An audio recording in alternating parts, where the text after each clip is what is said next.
네, 매주 월요일에는 여러 증권가에서 쏟아지는 리포트 중에서 날카롭게 한 번 더 짚어볼 부분들 확인해보고 있습니다.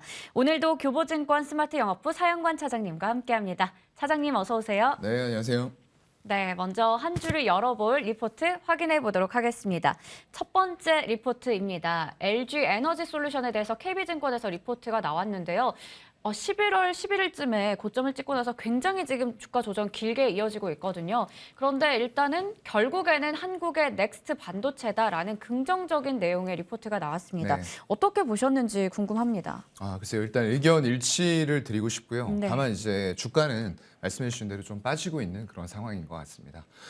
배터리 쪽에 대해서 좀 차익 실현이 나오고 있고요. 특히나 테슬라 이런 쪽 그리고 인플레이션에 의한 전기차 수요 둔화 이런 부분들을 좀 걱정하시는 것 같아요. 하지만 이제 테슬라의 점유율은 떨어질지언정 제가 항상 말씀드리는 것처럼 전기차 시장의 파이 자체가 작아지는 건 아닙니다. 계속 커지고 있는 그런 상황들이고요. 거기에서 우리가 미국과 유럽, 특히나 미국을 중심으로 해서 하이니켈 배터리단 이런 쪽들은 계속 수요가 넘쳐날 수밖에 없는 그런 상황이라고 보이고요. 그 증거로 우리나라의 배터리 3사가 미국 현지에서 합작법인, 완성차 법인들과 세우고 있는 곳만 10곳이 넘어요. 그만큼 배터리의 수요는 계속 지속이 될 수밖에 없다라는 부분들로 이해를 하시면 될 것 같고요. 그래서 한국의 넥스트 반도체라고 표현을 해주셨어요. 일단 LG에너지 솔루션은 2차 전지 제조에서는 글로벌 2위를 하고 있습니다. CATL, 중국의 CATL이 1위인데 그쪽은 자체적으로 중국 로컬 자동차에서 소비가 되고 있는 LFP 배터리가 아직은 위주라는 거죠. 그렇기 때문에 미국이라던가 이런 쪽들에게 크게 영향을 미칠 수 있는 제조사는 아니다라는 생각을 하고 있고요. 일단 내연기관차 시장 급속하게 전기차로 전환이 되고 있습니다. 거기다가 불안전한 에너지, 수급 이런 부분 때문에 신재생 에너지로의 전환도 굉장히 빠르게 일어나고 있다라는 것들이 전기차에 대한 투자 포인트가 될 것 같고요. 일단 세계 최고의 제품 기술력을 가지고 있어요. 품질도 인정받으면서 폭스바겐, 르노, 볼보, 포드, 현대차, 테슬라 대부분의 지금 완성차 업체에게 배터리를 공급을 하고 있는 그런 최고의 기술력을 갖춘 제조사다라는 것은 의심할 여지가 없다라고 보입니다. 상위 5대 매출처의 비중이 50%가 채 되지 않아요. 그만큼 고객사의 다변화가 굉장히 잘 이루어져 있다. 여기 하나가 안 되더라도 다른 쪽들이 또 커버를 해줄 수가 있고요. 그만큼 모든 완성차 업체들이 LG에너지 솔루션의 기술력을 갖춘 배터리를 원하고 있다라는 부분이 되는 거죠.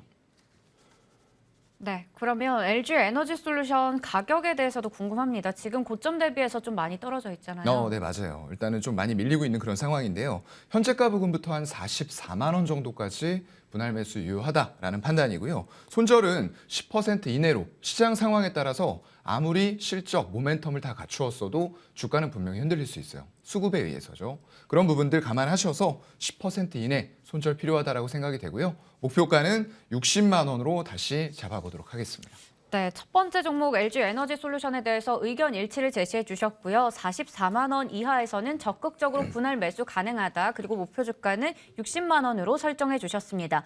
그리고 LG 에너지 솔루션 얘기를 하다 보면 이쪽도 함께 같이 언급이 되는데요. 삼성 SDI. 사실 이 종목도 뭐 LG 에너지 솔루션도 마찬가지고 최근 한 달 동안 거의 20% 가까이 좀 빠졌었거든요. 어떻게 맞아요. 보세요? 네, 일단 4분기 실적 우려 이런 것들까지 좀 가만히 되면서 KRX 쪽에서 2차 전지 관련된 K 뉴딜 지수가 있습니다.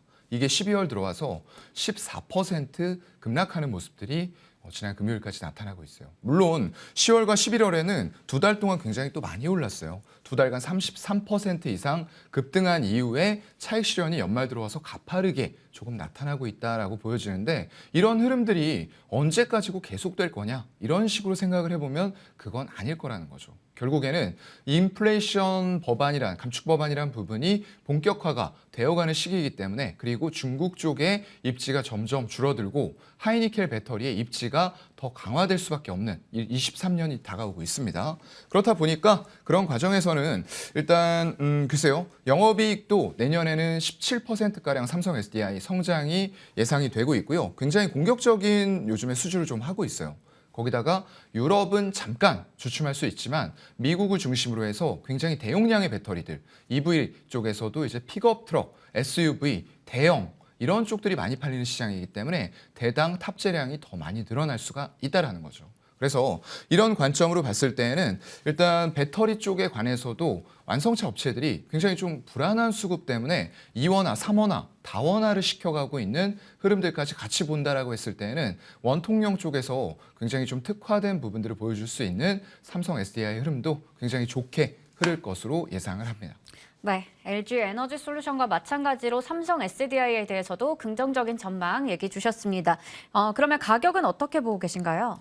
네, 매수는 한 61만 원까지 열어놓고 분할 매수 가능할 것 같고요. 네. 역시나 손절은 10% 이내 다시 사는 한이 있어도 조금 필요할 것 같아요. 목표가는 80만 원 잡아보도록 하겠습니다. 네, 매수는 61만 원 이하에서 그리고 목표 주가는 80만 원 선에서 잡아주셨습니다. 두 번째 리포트 열어보도록 하겠습니다.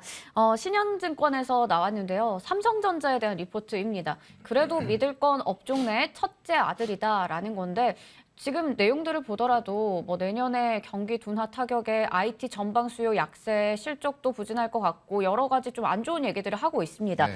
그런데 일단은 목표 주가는 7만 6천 원을 여전히 유지하겠다라는 건데 이미 6만 전자도 깨졌고 사실 맞아요. 앞서 브리핑에서도 내년 증시 전망, 네. 올해도 증권사들이 3,000피, 3,000피 얘기를 했었고 네네. 10만 전자, 10만 전자 했는데 맞아요. 완전 다 어긋났잖아요. 네. 삼성전자 추가적인 하락은 없을지 어떻게 보세요? 글쎄요, 없다라고 얘기하기는 조금 힘들 것 같아요. 그리고 최근에 여러분들 뭐 트렌드 잘 아시겠지만 첫째 아들보다는 막내 아들이 더 뜨고 있는 그런 상황이에요. 그렇다 보니까 일단은 업종 내에서 첫째 아들을 그래도 선택해야 된다라고 한 건 전반적으로 우리 마이크론 이미 적자 전환을 했습니다. 근데 그러한 속에서 이런 것들이 다른 업체들, 특히나 하이닉스 같은 경우에도 4분기에 적자 전환이 큰 폭으로 예상이 되고 있어요.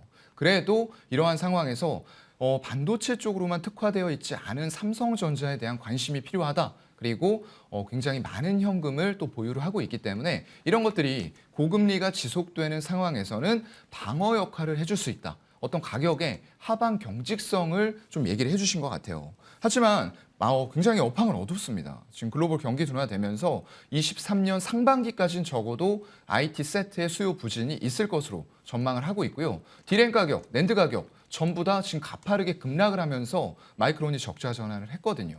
그렇기 때문에 하이닉스처럼 또 메모리 반도체의 특화, 매출 비중도 거기에 쏠려 있는 기업들은 굉장히 힘든 날이 올 수가 있어요. 그래도 그나마 스마트폰이라던가 TV 이런 쪽들로 다변화가 조금 되어 있는 이런 삼성전자 같은 경우에는 실적 방어를 조금은 할 수 있다라고 생각을 하고 있는 것 같아요. 하지만 최근에 외국인들 보게 되면은 지금 지난 금요일까지 5일 연속 매도가 나왔습니다. 그래서 아무리 선두권에 있는 실적 방어를 해줄 수 있는 업체다라고 하더라도 재고는 여전히 많은 건 사실이고요. 그러한 것들이 빠르게 소진이 될 수 있는 환경이 아니라는 거죠.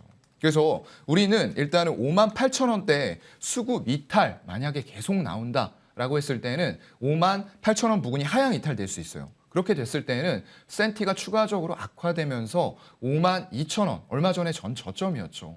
그 부분을 다시 테스트할 수도 있기 때문에 너무 성급하게 다가서는 것보다는 외국인들의 의미 있는 매수 1번, 강도 2번, 연속성 이것이 확인된 이후에 따라 들어가야지만 첫째 아들의 그런 용맹함을 볼 수 있을 것 같습니다. 네, 앞서 요즘 트렌드는 막내 아들이다 이런 얘기를 네. 해주셨는데 첫째 아들다운 위상을 잘 지키려면 일단은 최근에 지금 외국인들이 5거래일 연속으로 매도를 하고 있다라는 부분이 주가에 좀 많은 하락 요인으로 작용하고 있습니다. 그래서 이 외국인들의 수급이 돌아서는 게 중요할 텐데 강도와 지속성을 체크해 보고 들어가자라고 얘기를 해주셨습니다. 그러면 이 대안주로는 어떤 종목을 보면 좋을까요? 효성중공업 가지고 오셨는데 그래도 좀 나름 하방 경직성이 잘 확보가 된 것 같습니다. 효성중공업이 아니고 한화에어로스페이스. 네, 그렇군요. 전달이 좀 잘못된 것 그러면 같고요. 한화 에어로스페이스 네. 공략주로 체크해 보도록 하겠습니다. 네네. 최근에 좀 목표 주가 상향하는 이런 흐름들이 나타났고요. 네. K9 자주포가 이제 굉장히 수출이 확대되면서 기대감이 많이 쏠리고 있는 것 같아요. 거기다가 폴란드 쪽으로 대규모의 수출이 성사가 되다 보니까 이런 다른 유럽권 국가라던가 미국에서도 관심을 보이고 있다라는 것들이 업계에서는 종종 들려오고 있는 것 같아요. 그래서 루마니아 쪽 이런 쪽이 지금 비즈니스 라운드 테이블을 열었어요. 그러면서 미래 경제협력 방안을 논의를 해나가고 있다라는 얘기가 들려오고 있고요. 이건 방산뿐만 아니라 원전 IT까지 저변을 확대해 나갈 것으로 생각이 되고 있습니다. 사업 구조 개편이 좀 있었죠. 하나가 방산 부문을 다 한화 에어로스페이스 쪽으로 넘겨줬어요. 그래서 방산 쪽은 한화 에어로에서 담당하는 집중적인 구조가 된 그런 상황이고요. 지금 얼마 전에 또 나왔던 얘기가 천검, 이름도 굉장히 좀 멋있는데요. 이게 공대지 대전차 미사일이에요. 이게 내년부터 양산이 될 예정인데 한화의 방산 부문을 인수한 이런 주 기체 부분을 같이 할 수 있는 한화 에어로스페이스가 가장 큰 수혜를 받을 수 있을 것이다 라고 얘기가 나오고 있고요. 지금 수주도 굉장히 많이 쌓여 있는 그런 상태예요. 그런데 이런 것들이 예전에 어떤 동남아 국가 이런 쪽들, 이머징 국가 쪽이 아니라 이런 것들이 대부분 유럽이라던가 이런 선진국의 수주로 굉장히 많이 보탬이 됐다라는 거죠. 그렇기 때문에 그만큼 같은 수주를 한다라고 했을 때에도 우리가 K방산의 프리미엄에 밸류를 부여할 수 있는 그런 상황들이 됐다라고 보이고요. 이런 유럽권의 수주를 바탕으로 해서 앞으로도 이런 선진국의 수주는 계속될 수가 있을 것 같습니다. 네, 이런 수주들을 바탕으로 해서 더블체크 유망주 이번 주 종목으로는 한화 에어로스페이스 얘기해 주셨고요. 매수가는 현재 구간에서부터 66,000원, 목표 주가는 85,000원, 손절가는 마이너스 10% 이내로 잡아주셨습니다. 이렇게 해서 오늘 교보증권 스마트 영업부 사영관 차장님과 함께 이야기 나눠봤습니다. 차장님 감사합니다. 네.